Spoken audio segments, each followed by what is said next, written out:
चलिए अब बात करते हैं रूस और यूक्रेन में जो सालों से जंग चल रही है उसमें कुछ बड़े अपडेट हैं। जेलेंस्की का कीव पर हमले का प्रतिशोध का अभियान जारी है। यूक्रेन ने रूस के सबसे सुरक्षित और बॉर्डर से करीब 3000 किलोमीटर दूर के इलाके को टारगेट किया है। समझ रहे हैं आप, 3000 किलोमीटर दूर का टारगेट, और इसके बाद यह करके उसने अपनी ड्रोन शक्ति का प्रदर्शन किया है।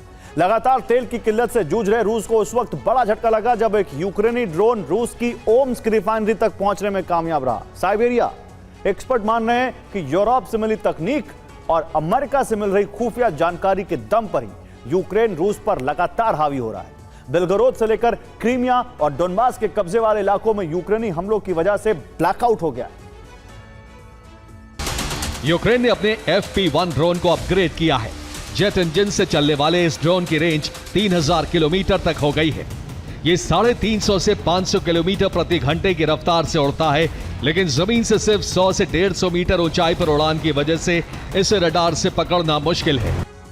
और साइबेरिया में मौजूद ओम्स्क तेल रिफाइनरी रूस की सबसे बड़ी तेल रिफाइनरी है। यहां से हर दिन 4,60,000 बैरल तेल की सप्लाई होती थी। रूस में कुल रिफाइनिंग में ओम्स्क की 8% की हिस्सेदारी है। गैसप्रॉम नेफ्ट कंपनी रिफाइनरी को चला रही है।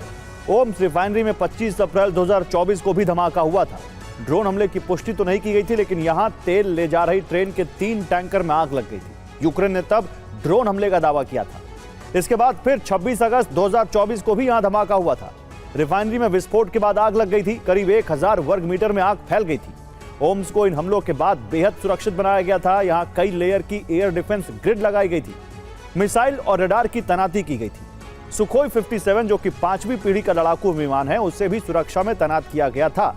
मोबाइल टास्क फोर्स की भी तैनाती रहती है। टास्क फोर्स कम ऊंचाई वाले ड्रोन पर नजर रखती है। बेलगोरोद में यूक्रेन ने एक थर्मल पावर प्लांट को निशाना बनाया। प्लांट से सेना के कारखाने को बिजली सप्लाई होती थी। कारखाने में सेना के लिए उपकरण का प्रोडक्शन होता है। यह थर्मल पावर प्लांट बड़े इलाके के लिए बिजली का स्रोत है।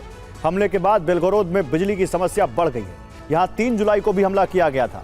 बेलगोरोद इंटरनेशनल एयरपोर्ट पर भी हमला किया गया, क्योंकि रूस इसे हेलीकॉप्टर बेस की तरह इस्तेमाल कर रहा था।